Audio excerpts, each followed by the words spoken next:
You're listening to the Content Source Podcast, the show all about how to create content that attracts, converts, and keeps your ideal client.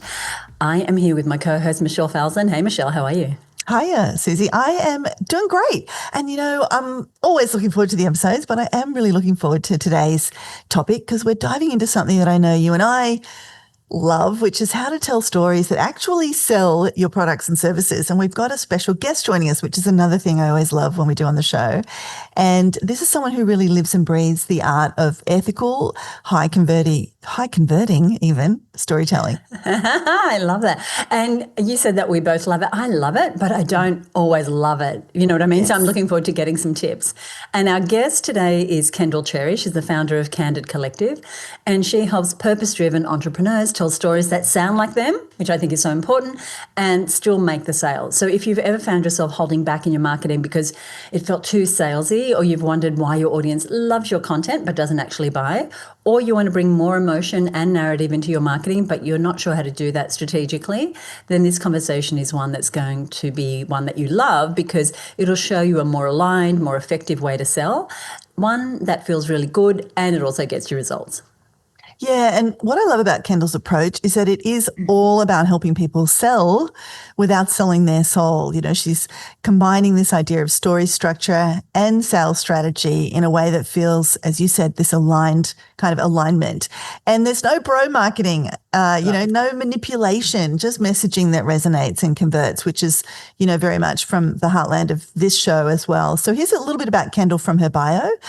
She's the founder and executive ghostwriter at the Candid Collective, which is a content ghostwriting studio that delivers world-class storytelling that sells your products and services. And she's on a mission. We love a woman on a mission to create a world that's more candid and kind. And Kendall has written for $100 million plus startups, email empires with 750,000 subscribers, thought leaders with 7 million followers.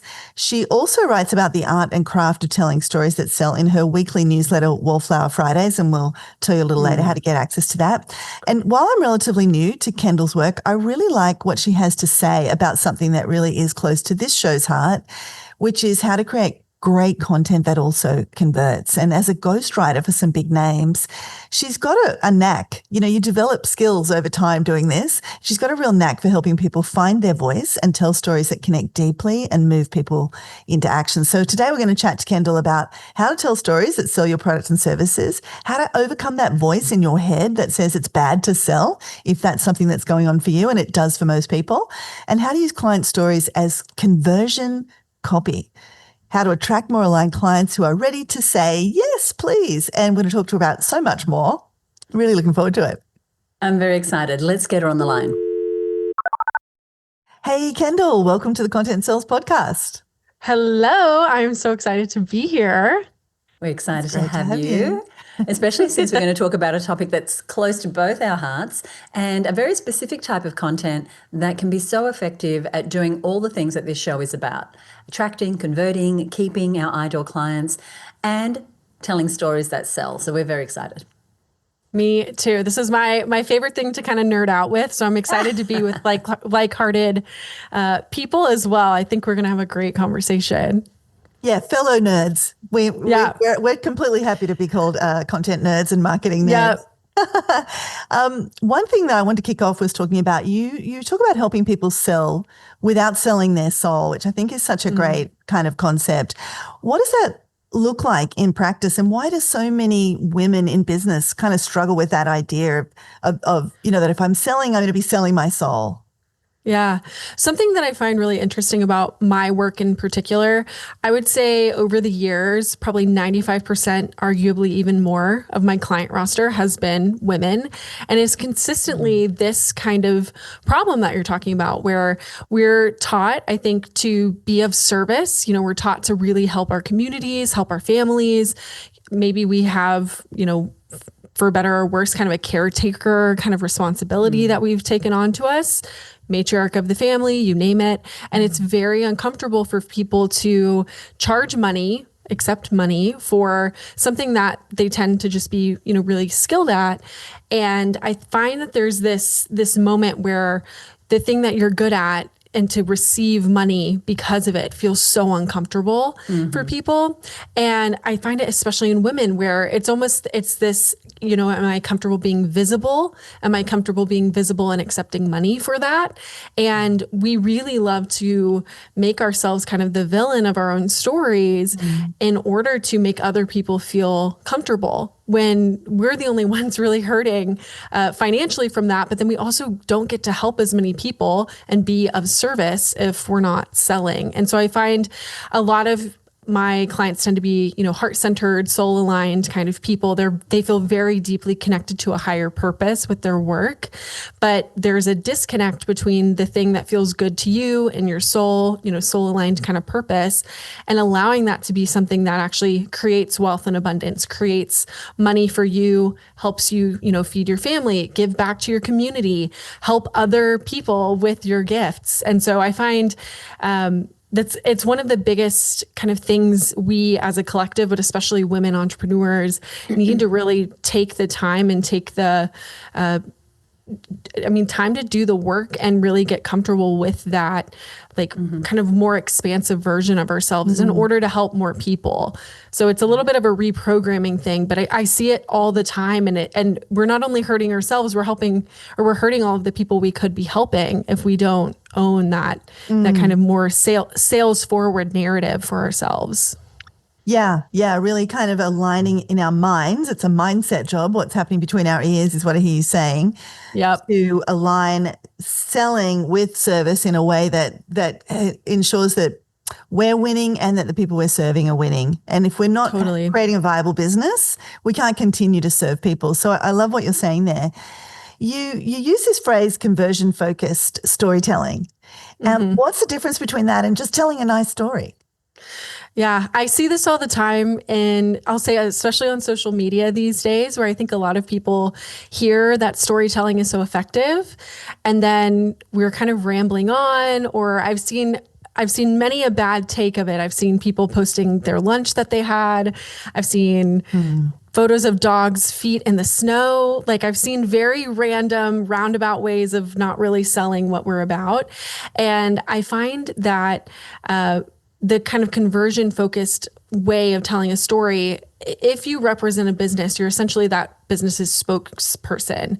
If you're the founder, you have the role of being spokesperson and salesperson number one. You're employee one, you're salesperson one, you're spokesperson one. And so I think when we lean into those stories, that is really the thing that should always be driving business. It doesn't necessarily mean you need to be, pain point one, pain point two, let me manage your objection. But every piece of spoken or written content, every content touch point should be pointing back to an offer, or should be pointing back to your origin story, or why you're an authority figure in your space, because that's really and truly the thing that people look for. People are, especially in this, in today's time, in this economy, people are looking for signals, not just selling signals, but they're also looking for safety signals that you are who you say you are, what you're talking about, you deliver value, you understand the more nuanced, layered part of the process, that kind of inner transformation. And so this kind of conversion-led storytelling, this is the thing that not only is kind of top of the funnel, getting, someone to get to know you, which is what I think some people think storytelling is all about. It's also that middle of the funnel, kind of nurturing or nudging someone toward a specific offer, and potentially can be closing them as well to a specific offer that they're looking for. So one of the mantras of this show is no content without conversion. And so what you're saying is totally aligned with that. And so if we're not posting random shots, because, a doggy's feet in the snow or lunch can be random, unless I think there's a very good reason to be posting that. Yep. Tell us, what kind of stories tend to convert best and why? Yeah, there's one that I wish more people would leverage, and it's sitting around in everyone's businesses, but we just don't think it's the right kind of story. And that is the client case study, or what I call a money-making testimonial. I see it all the time in emails or in social media, where you see someone thinking that social proof content is similar to a website. You see the photo of the person, the client, you see the 5 gold stars, you see the copy paste testimonial, and then that's it. You're kind of said, thank you, Kathy, for working with me. It was so fun working with you. But there's no actual like inner understanding of what was the offer. How did you kind of before and after, what transformation took place? And I think where the real value gets lost in most client case studies that people are missing, what did you as the service provider or the coach, the client, or the coach or the consultant, what specific problem did you see? How did you actually approach that issue with that specific client? And how did that decision create the results? And I think it's something that it not only opens someone up to seeing that you can be exactly like, the client that they're talking about, but especially now, buyers really want to understand if you're doing any kind of like, I'll say people-focused kind of service. It doesn't really matter what trade it is. People want to understand how your process works, because if I don't like how your process is, the only way I'm going to know, unless you tell me what it's like, is once I'm in it.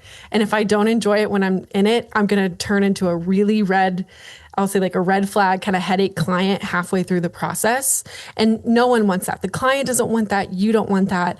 But that kind of middle of the transformation, like explain to me how you approached the problem, if there's a specific process or a framework where you go through, really painting that picture for someone so that they get all of the upfront information of how the offer itself is actually going to work for them, especially if it's any kind of like people-focused, vulnerability side of stuff, or people have to collect certain information, you name it, but really getting clear on what's going on in the middle. And that stuff that takes place kind of behind the scenes that the only way you would know is once you're in it, I find is by far the best converting. And what's interesting about this type of story is that you don't need to wait for your client's words, because you can construct the story because you understand the process that you went through. Yes. That it may not be obvious to them as they have the experience. Yeah, great. And so you've kind of answered what I was going to ask next, which is where do we see women getting storytelling wrong when it comes to actually trying to sell something? Is it that they just are too surface level, or can you speak more to that? I don't know that it's necessarily that they're more or that they're too surface level. I think it's that they don't connect the story itself to the bigger brand and the business that they're trying to build, or that they're growing or they're scaling. So it's not understanding those kind of golden threads. If every story is kind of, if you think of it like a little square on a quilt, every story, the quilt itself is the business or the brand. So everything, every square on that quilt should make sense. But I think, tend to get a little squirrely. It's weird to talk about yourself on the internet. How vulnerable is too vulnerable? There's all these kind of unknowns. And so people tend to kind of downplay the stories that could really be driving sales and driving revenue, mostly because they're kind of iffy about how to make it work for them, instead of remembering at the end of the day, you have to tell your story, but also you can always tell stories about the offer itself. How did you come up with the idea for it? What specific problems were your clients having before, you started working with them? It doesn't necessarily have to be, one day I walked into a grocery store and then all of a sudden I got this great idea. It can be a little bit more granular, and it doesn't have to be the longest piece of content or, longest 10-minute story of all time. It can be just a little blurb too, and give some color to the stories that you're telling. It's more about building momentum through multiple stories than than one just like out of the park story. It's about kind of a collection of them. Thank you. Yeah, I like to sort of think, I really think all marketing is story, in one way or another. And I like what you're saying there about that kind of granularity around, anything you want to communicate, try and tell it as more of a story. There's nothing that we all love more than being told a story. And would you say, you're speaking about kind of case studies and sort of social proof stories, if you could only pick one story that a business owner told, would that be the one? Or would you have another preference for one story every business owner must be telling if they want to convert? I might play a trump card. I love it. So I think the best story, and it doesn't matter if it's from the perspective of your client or from you or your ideal customer profile. So you could do this with pain points or with solutions, is any kind of like vision casting. Take me through a day in the life. It could be the positive or the negative, but take me through like a day in the life craft this kind of ideal or less than ideal scenario for somebody of what is going on. And that could take place. If I were to do that in my own story, I could walk you through, a day in the life of like my biggest cash day ever and how we got there. I could walk you through, the day when I didn't have a lot of money in my bank account and that story that people love to have. But the same is true for your client. Maybe they're having a really frustrating day with whatever the pain points are for your business, or, maybe they work with you and then they're experiencing all of the solutions and all of the, bright, sunny, everything's going well. But I would say kind of vision casting and taking someone through just day in the life. First this happened, then this happened, then this happened, but not in I think sometimes people think sequential storytelling starts to feel a little like how to, it's a little like, first I went to the mall, then I did, this, and then I did this, instead of kind of painting it in a way where it actually talks through, what someone was struggling with or what those emotions were going on, without being like, here's all my vulnerable trauma dump of kind of what's going on. It's actually a little bit more, creates a little bit of distance while still feeling connected. Yeah, and it's just constantly remaining strategic about the story. Like, why am I telling that specific thing about the story? What is the conversion job of that? Yep. You should ask that every time. If you're not asking that before you say the story, it's probably not a good story. Don't post it. Yeah, exactly. Should always point back to something. Right. And so when you're mapping out a story like that, would you kind of figure out the beats of that story first? Like here's kind of this is what my objective of the story is. And then these are kind of the 3 pain points I want to hit, or this is like the idea I want to get across, or are you just kind of diving in and figuring out where it goes? I'm a storyteller by trade. It comes very natural to me. Yeah. So I have a much more intuitive process than maybe some of the other listeners who are trying to glean some wisdom here. Mm-hmm. But what I would say is, if you're not a storyteller by nature and it doesn't come as naturally to you, I would say the best thing to do is think about the overall theme or frequency, emotion that you want somebody to walk away with. Mm-hmm. So if they get nothing else, what is the one thing I want them to either think about? What's the one emotion I want them to feel? What's the one reminder I want them to have? What's something I want to, if you're going to plant a seed, what's the seed I want to plant into their mind? It could be for an offer. It could be for connection to something, but kind of set that intention, I think, before the story. And then I think people get so in their heads a lot about storytelling in general, where we think we've only got one shot to tell it. And that one time we do it is the only time. And it's kind of like, if you've ever heard someone, if you have some friends, they're married, they tell you the story of how they met, if you're married, you tell the story of how you met your partner, right? Well, the first time you tell it's going to be different than the 10th time you tell it, because by the 10th time, you understand where to speed the story up a little bit, or you understand when people, they're ready for a little drop of humor, or they want a little tension and a little suspense. So the pacing of which we tell stories changes the more we tell them. And it's no different than getting market research on something and seeing what resonates with people. So the first time you tell someone how you met your partner, going to sound different than the 10th time. And telling a story for a business is no different. So, the first time, I have many a dud of stories that I have tried, threw it at the wall, didn't stick, but I saw, and it's really important. You can pay attention to when someone's eyes light up. That's a little, signal of oh, that's, they liked that one, going to keep that one in. Or if you get a bunch of comments on a certain type of story, or if you're combing through any kind of feedback that you have, any kind of qualitative feedback of people pointing you toward what was interesting to them, turn up the dial a little bit there, maybe turn it down on the parts that were a little slower. And then eventually it becomes muscle memory to where you can really get a little bit more intentional with what it is that you're sharing at the right pacing, depending on the room that you're in, or, just the more comfortable you get with the content and the material. So exciting. So exciting. Now, I love this idea that you teach about ditch the DIY audience. Can you explain what that means, why it's problematic, and how storytelling can help us attract clients that are more ready to buy? Yeah. So I think that there is a sneaky little villain in everyone's audiences. We'll call it that.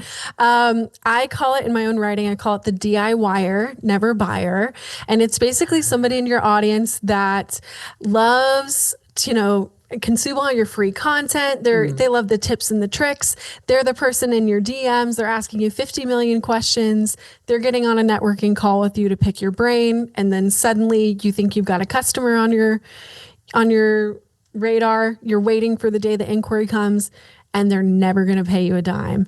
So this DIYer, never buyer is the kind of person, they're just, they love to download all of the freebies. And what I find is, again, kind of to go back to the first question, yes, it's nice to put educational content out into the world, but also our businesses run on sales. If we don't have sales, we don't make money and we don't have jobs. So that is just part of the job description. Like, we do have to be really protective of making money and sales. Mm-hmm. And so what I found with this DIYer, never buyer archetype, they're essentially, the character I would describe them similar to is kind of like Edward from the Twilight series. Like, they're just an energy vampire. They don't mean to, they're well-intentioned, but they're not your future customer. And so the best way, the reason people create these audiences of DIYer, never buyers, most of the time comes from trying to go viral or do whatever type of content, post whatever kind of content is getting direct engagement. So we all do this, right? We get addicted to the dopamine. We love seeing the red notifications. We love seeing the likes and the comments and all of the things. And it's very exciting. But most of the time, if your post goes viral, it's highly likely it didn't actually convert into customers. And it's probably some very high level. Yeah. This is we're recording this around the time of like the Coldplay scandal with the, everyone knows what it is. Everyone's got their 2 cents on it, but most people's feedback on that particular, news story isn't actually going to drive the needle and help them sign more customers. And so there's actually a different avatar in your business of who I call the longtime lurker. This is somebody who consume. These are people that consume all of your content, but they are never going to let you know that they are obsessed with you. These are your raving fans behind the scenes. These are your people who basically look at everything you're posting. They read everything you ever post, every email, every social media post, but they're not going to let you know that they're even a little bit interested until they're ready to enter a sales process, because they've been conditioned. If you like a post, if you comment, they think, and this is not necessarily our fault, but this was kind of an older school sales tactic. If you do any kind of engagement, your name's, suddenly you end up on a spreadsheet and you've got a hey girl DM and people are all trying to hit you up and are trying to sell to you. It's very real. It's a very traumatic thing. I have a lot of clients who are, I love it. We're redeemed from the Hey Girl DM, but I love it. So these longtime lurkers, these are your real raving fans, and these are people that are either waiting on the right time for them to buy. Maybe they need to get the right team in place, or maybe they need the budget, or they're not exactly sure how they want to engage in your services. But these are the people that, the way I describe it and what's happened for me, these are people that are in their journals and they're like manifesting the money so they can work with you, or they're writing in their journal like Kendall Cherry is my copywriter. These are the people that there is no competition. They know it's you. It's just a timing thing. And so I find that kind of relinquishing the dopamine is cool for, a little bit, but we still need to drive sales. The longtime lurker as well, if you can sell to that person, they are the person that is going to be the highest possible customer lifetime value you have out there. These are repeat customers. These are great referral partners. They are totally bought into your business. Yeah. And so making sure that we appeal to them, which it's hard. You have to kind of have some boundaries with yourself and be like, I might not have the most, engagements as far as when I'm looking at the numbers, but I can see it through things like replies. I can see that my messaging is working when I get inquiries. It's exactly who what I've listed out in a target audience avatar spreadsheet and that kind of exercise. But those are really and truly the archetype of customers that are there as long as you are committed to selling and converting. And that's what creates sales, not just this month and not just this quarter, but like this year, next year, 5 years from now. These are people that have been in your audience for a really long time. That is fascinating. I've never heard anyone talk about it that way, Kendall, and I really love it because I know how disheartening it can be when you're not getting the likes, the comments, etc. But that's not the ultimate metric. Yeah. The metric is, are people coming to you because they know, like, and trust you, and then they buy from you? Totally. And getting our mindset around that, not having to have the most followers, the most like, the most engagement, but staying true to the stories that are going to appeal to our client, that do the conversion job. Really, really good. Thank you. Totally. I want to talk about emotion, and I know that many women, me included, kind of hesitate when it comes to going there with emotion in their stories. So I'm wondering if you have any tips for doing that in a way that doesn't feel like I'm oversharing, it feels inauthentic, it might lean into manipulation or sharing too much. Do you have a little structure or any tips that you can give us around how to Totally. show up more authentically and with emotion without Yeah. those negative sides? Yeah. Totally. So I think everyone should do a little a self-reflection exercise. I tell all of my clients to do this. I do this, where you essentially do and create what's called a no-fly list. And what this is a list of topics that are totally off limits. So for example, my list of things that I'm comfortable with going to be different than whatever you're comfortable with. So I'm pretty much an open book. I'm also a writer and a memoirist by trade. So I am a little bit more open, but I even have stuff from my past where I'm like, and you can kind of do it on a kind of like a temperature scale. So I could either be, all the way open, anything is fair game. Maybe not the best. Some stuff's better left to a therapist, but there's some stuff that you can share and maybe, tamper down a little bit, make it a little bit more neutral. So for example, I have some experiences where I've worked with really not great bosses from the past. Instead of going into like explicit detail, I can kind of make it a little bit more neutral. I can kind of talk about around it and still keep the story moving forward. And I think when we create no-fly lists, whether that's, you're totally open to talking about your romantic relationship, maybe you're not open to talking about that one really bad business partnership that failed. Like, you can decide what is and is not on the table from the, like, just a hard yes, hard no. But then you can also then from there decide what experiences or what things you're totally okay with. Maybe there's some nuance or some things you're comfortable with or things you're not comfortable with. And I think it's just a set of boundaries that I find most people skip over. And then they think that, I'm going to share my vulnerable post, I'm going to share emotion. And then there are no boundaries in place. And then it just becomes, wet mop on the floor, everything's out in the open. And that's not necessarily professional either. And it doesn't mean that, as a service provider, somebody that connects with people and we live very people-centered or run very people-centered businesses, your vulnerability has nothing to do with your ability to offer a service to somebody. And so you have to kind of make the executive decision.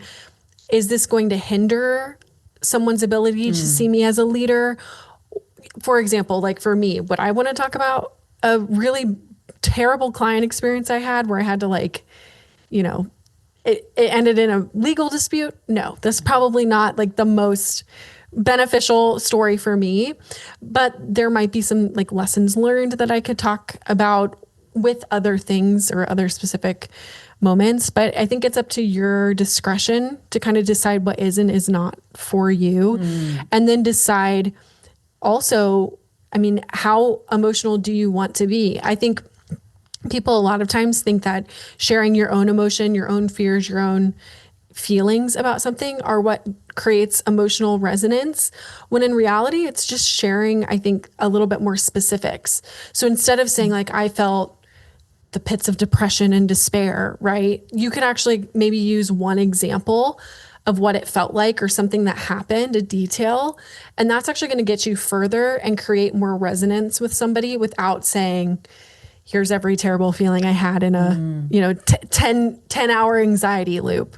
The more specific you are, the more universal experiences you create. And that's really what's underneath emotional resonance. It's not necessarily, again, let's explore the big, vast ocean of my feelings. It's how do we create moments of synchronicity with somebody, whether they've had that experience or not, but that specificity is really what creates the universal nature and themes of what really resonate with people, whether they're readers, future customers, what have you. That's really kind of what it comes down to. Thank you. Yeah. Yeah, that you're singing, a song that I just love, the specificity song, right? Because, we don't have to be completely self-centered. In fact, it's really about who do we want to connect with and what do they need to hear from us? What of our story do we need to sort of curate in order to create those moments of connection, those universal experiences? So I really appreciate what you said there. If someone's listening to this right now and saying, Kendall, you've convinced me. I need to do more storytelling. I need to get better at this. I need to weave this into what I'm doing more and more. For you, it comes naturally. For some of us that have been doing it a while, it comes naturally. What are some of the simple structures or prompts or ways that I might go about telling a story? Have you got like a simple framework, or is there something like just right that I can grab right now and go, I'm going to do that today in today's email, or when I do that presentation later, or I have that sales conversation? Yeah. So I normally have this in written form, but I'm going to try and verbally describe it. There's a certain type of content framework that I've created called the lead qualifying listicle. It's essentially a list of, you pick a hook and then you have a list of answers, but it's the kind of thing that allows people to easily understand. And people love a list. We love to know, which one am I, or which 5 am I? And so the difference is with the lead qualifying listicle, we're actually planting either a bunch of pain points or a bunch of solutions that your customer would want. And that is a really easy way to kind of get into that practice of that vision casting of day in the life, but you almost think of it as if it's like one little snippet. So like one example for my business could be something like 10, I just did one today. It was like 10 signs your copy is doing more with less. And I could just take someone into a very micro, you could call it a story if you want to, micro story of like, again, 10 signs your copy is doing more with less. Could be like, you don't have to get on as many sales calls because your customers are qualified and they already know what they want to invest in from the moment they send in the inquiry form. That is a story, but it's placing that kind of vision casting of like, this is an experience that can be created without necessarily being like, step 1, step 2, step 3. I think people get really, and it's challenging because storytelling, to your point, it's a huge umbrella and it's a very high level thing that marketers love to talk about, but there's a million and one different ways to do it. And so I find the bite-sized chunks, those stories, that was an example of I don't know how many words, but less than 50 word mini story. And then if you just, collect 10 of them, boom, there's not only a great post, it's also qualifying leads. And also, we talked about longtime lurkers. What I love about the lead qualifying listicle, if your longtime lurker doesn't want to reveal their identity, they will reveal which number on the list that they're the most like, especially on social media. So they'll say, oh my gosh, I'm such a 4. And what it will do, it gives you visibility to see that, oh, there are people in the pipeline. Doesn't mean go in and like jump down their back and try to sell them, but it lets you know like, hey, my messaging is working. And it's a really great way to rapid market test on the fly. While you're still telling stories. You can do it even in your own. I've done the same style of post, but I would be like one I've had in the past was like 6 mindset truths that changed the way I marketed my business. That's a great one. People love a lessons learned. People love a little wisdom. And then, like I said, oh my gosh, 1 is totally me. I so needed to hear number 4 today. And it's a really great way to create connection and create, again, kind of a reply, gives you some quick kind of a pulse check of some qualitative data, but then also it reveals your longtime lurkers, which, we're not here. We'll let you lurk, but I want to know that you're out there. So it's a great little framework to work from. Yeah, it's a great example. And I love that you've given us a couple of examples there. And what I'm kind of seeing is it's lessons learned, it's, evidence of, it's, common pitfalls or mistakes. You can kind of take this in many, many different directions to create this listicle. And what I also love about the listicle, you answered that in response to, well, how might I structure a story? And you're really helping people to rewire what a story looks like, because it's building that storytelling muscle in everything you're doing. Let me tell you a story about the 10 times that I really smashed it out of the park with a client presentation, 1, 2, 3. Somebody write that one down. That's a great hook. She just gave you that one for free. So I love that. And I know that you are giving lots of great tips out all the time. And you have a newsletter. Maybe you can let us people know, how do they keep getting more wisdom from Kendall Cherry? Yeah. So I would say if you're curious about post formats like the lead qualifying listicle, at this point, I have kind of a cult following on my LinkedIn page. So I get a lot of people who love to see my post formats. So highly recommend going on, connect with me on LinkedIn, send me a friend request or a connection request. I'd love to stay connected. I have a lot of people at this point who tell me they love my content, and they've said, they're like, I pop popcorn and I just go and read your past posts because I'm looking for ideas. And I can see, what's funny is I can see like, oh, Leslie liked my last 6 posts, so I know exactly what she was doing a few hours ago because I got them all in a row. But I would say that's the first place if you're just looking for like examples, which there's a million and one different ways to tell a story if you're looking for just different story structures. I also write for clients, and so I've kind of seen what works and what doesn't. My content reflects a lot of that as well. So if you're just curious and you need some ideas, definitely check that out. And then I also write a newsletter called Wallflower Fridays, where I talk specifically about how to tell stories that sell. So this could take the form in any different kind of way. So I've talked about the longtime lurker before and the DIYer never buyer. Last week, I talked about sales advice from Roy Kent from Ted Lasso. I love Roy Kent. He's got some great I hope great you dropped some nuggets. F-bombs in there. I did drop a GIF with an F-bomb in it. I did. But I love to take inspiration from just different pieces of media and art. I'm working on a book in the background, and one of the things I do to kind of get myself into more of an artist mentality is I take myself on artist dates, is what I call them. This comes from Julia Cameron in The Artist's Way. But I got really into opera this year, and so I've written about opera. I've written about all different kinds of books and things that really resonate with me, that people love to get different insight into storytelling that's not just the same, boring kind of business tips. So I write about this in my newsletter called Wallflower Fridays. And if you're interested in signing up, you can just sign up at wallflowerfridays.com. Lovely. Very good. Thank you so much for joining us on the show. It's been such a treat, and I cannot wait to share this episode with our listeners. Is there anything you'd like to leave us with? No, other than that, there's a cat in the frame. He made it the whole time without making an appearance. Oh, This is Linus, our supporting character of the day. For those that are listening, we've had this beautiful kitty cat come onto the screen. An orange cat who is 18 pounds, which I don't know what that is in a lot. metric. It's a lot. He's a thick boy. But yeah, other than that, the name of my company is called the Candid Collective, and we're on a mission to create a world that's more candid and kind. So I just want to say thank you for inviting me on here and allowing me to kind of create a little bit of magic and create a world that's more candid and kind with you. I loved that interview.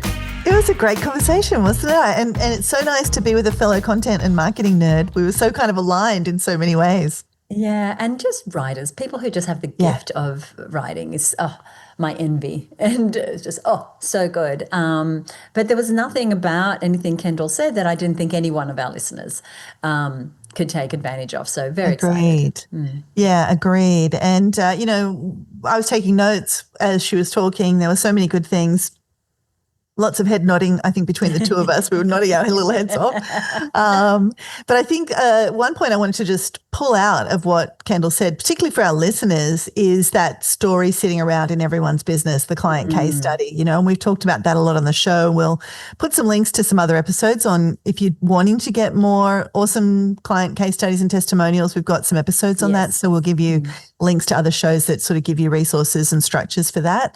But I really love that she pulled that out. And also that she spoke to it's not a testimonial. Like that is just such a tiny fraction of what social proof is and case studies are. And I love what she said there about like digging into what was the problem they had? What was the mechanism that you gave them to help them solve the problem?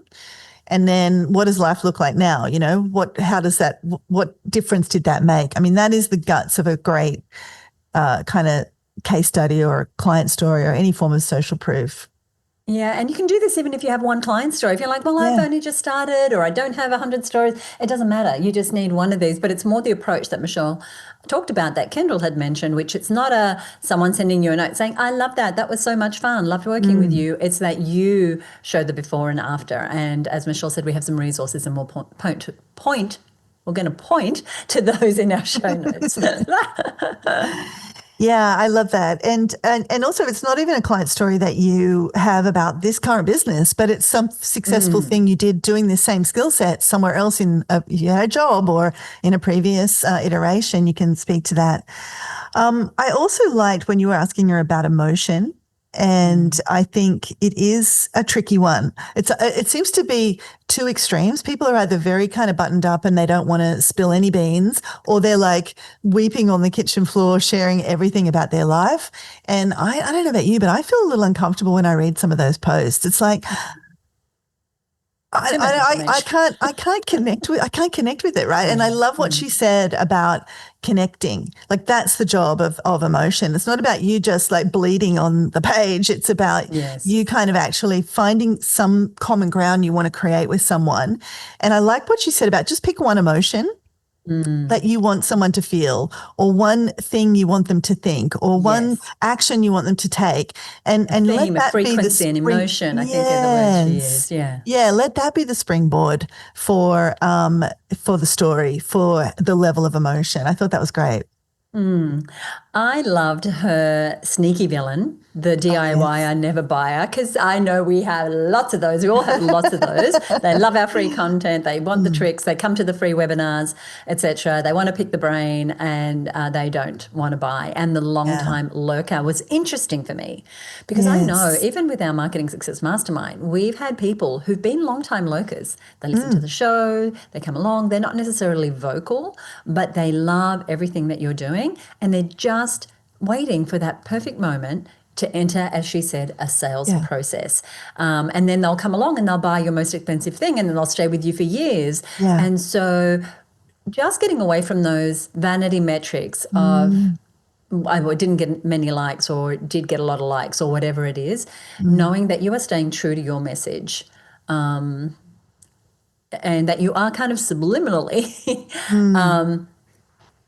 moving that person towards saying yes. Yeah, because you can be thinking, and I love the way she painted that picture in the interview where she said, like, they turn up for your Q&A, they download your lead mags, and you think, oh, goody, I've got this person on the line ready to buy from me. But they're never going to buy because they're just there to suck every free thing out of you. Yeah. And so if you keep pandering to those people, you keep getting more and more of those people. You think it's going to pay, there's a payday in here somewhere, but there is no payday. So I think that's a really good point for us all to dwell on is who is that? Just keep coming back to who is that ideal client. Keep saying things to her or to him or to them that's going to be relevant to them. And keep asking for the sale is the other key thing, right, from that story, because you've got to have the mastermind offer. You've got to have the retreat offer. You've got to have the course offer there for that long-time lurker to finally press the button and go, I'm in. And so I love that as well. also, I like just the way she named these things. The DIY never Yes. buyer, the long time lurker. These are great little subplots for people to pick up in what sticks, ideas that stick. And the other idea that really stuck was this lead qualifying listicle. Again, she's named something and made it Yes. portable and tangible. And that idea of a hook and then a list of answers or variables related to that hook, that is a way of telling a story. I love that she's kind of deconstructed the story. And it does allow you to go into territories in quite a deep way. That example that she gave about the 10 signs your copy is doing more with less. And one of the answers was you don't have to get on as many sales calls because your customers are all qualified. She's telling the story of what happens when you do this, and giving a really specific example of something probably that her ideal clients really want. It's like, oh yeah, I want that. I want that. I want that. It becomes very compelling. That was really good about listicles because, listicles have been around in blog posts, for instance, for a million years. And we all got a little tired. 10 ways to, 5 key tips for. But the listicle is not dead. It's about being strategic with the listicle. And I love how Kendall's doing that. So good. The other thing, and if you are listening to the show and we recorded it in video as well, it's inside the Her Business Hub. But what we noticed as soon as we went online, and Michelle, you commented, she had this beautiful board behind her with pieces of paper, beautiful illustrations, photographs of people, all sort of behind her. And Michelle asked her about it, and she said, oh, that's a project I'm working on right now. It's a book she's working on right now. And she said, these things are quotes from inspiring authors, things that I want to remember, photos that are relevant. Like, she created this beautiful environment behind her. And the reason I mention it is that when we're wanting to tell some stories and we're under the gun, it's like, oh, I'm writing an email, I need a story. That may not be the best place to explore your stories. But if you have a little creative zone where you can go, oh, here's a story, or here's an idea for a story. And the other thing she talked about is taking herself on artist dates. And we've talked about the wonderful Julia Cameron before here on the show. She takes herself on these dates where she can get into the zone of that creative space. And I know for me, going back to another point, is that the first time when a story idea comes, it can be a little rough around the edges, but that's okay. You want to grab that wisp when you can and park it somewhere. But then you're going to tell it once, you're going to tell it twice. You're going to find, as she said, the points where people sort of are more alert or they laugh or whatever the emotion is that you're trying to, and then you can keep working on them. But I think our stories are like these little plants that we can continue to foster and have them grow and get better and better. So just create an environment for yourself where you can foster those beautiful stories of yours. Yeah, I love that so much. I have a board, not as beautiful as hers, but yeah, just having it in your physical space too is so great because it's like, it's right there. Like I'm looking at it right now and all the pieces of this process that are in sort of chunks.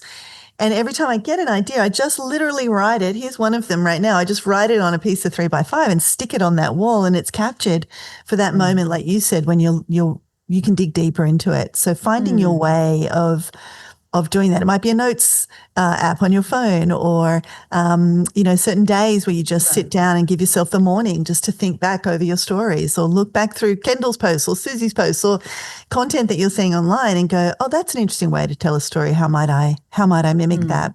Look, anytime we're talking stories is a good time, especially stories that sell. I love this episode. Now, we've got links, we've got resources, including other podcast episodes that are good companions for this one that are worth listening to if you want to dive deeper into today's topic or any aspect of today's topic. We're going to put that all in our show notes, and we're also going to put a link to Kendall's newsletter and her LinkedIn profile. So stay tuned for that link in just a moment. But first, we love to share these interviews, these episodes with as many business owners as possible. So we would love it if you would leave us a rating or a review. We already have over 100 5-star reviews, for which we are totally grateful. So thank you for being here listening to this episode. And if you enjoyed it, we'd love for you to leave us a rating. It'd take you just a couple of minutes. It would mean the world to us. One person who's a long-time listener and a long-time part of our Marketing Success Mastermind is the lovely Frida Marr of SalesPod. And she works with leaders of small and medium-sized businesses to find the right CRM systems to implement in their business. And she has a course called the CRM Game Plan for those who are looking at a CRM but haven't quite figured out which one is right for them. And she said generically about the show, not about a particular episode, she said, the show is still a must listen for me, even though I've caught every episode for the very first day. So she's definitely a long-time listener. Frida, we love you. We appreciate you. Thank you so much. And if you want to learn more about what Frida does, we'll put a link to that in our show notes. And we have put a recap of everything that was covered here today and some additional resources, plus Kendall's information over at herbusiness.com/stories that sell, or one word. So herbusiness.com/stories that sell. What have we got coming up in the next episode, Michelle? We're going to be talking about this concept of the growth delay. Now, it's like, oh gosh, I don't want to delay growth, right? But when we're in growth mode, there's often a delay in that system. And what most people miss when planning out a campaign is accounting for that growth delay. And we see this all the time. People put a lot of time, a lot of money, a lot of effort into a new campaign. And they've got high expectations. We launch it and we think, I just want to get 500 sales or 20 sales, or I want to get 50 people to my webinar or 500 people to my webinar. And maybe it's not always a slam dunk. In fact, very rarely right out of the gate is it a slam dunk. But that doesn't mean that it won't become one over time. And it might mean that you need to factor in this idea of the growth delay. So many amazing campaigns are killed far too soon because people just aren't aware, there's a little delay in the system. We jump too soon to this is not working. And we're going to have a look at how to know if you're in a real growth delay or you need to cut and run from a bad campaign, because sometimes you do just need to cut and run.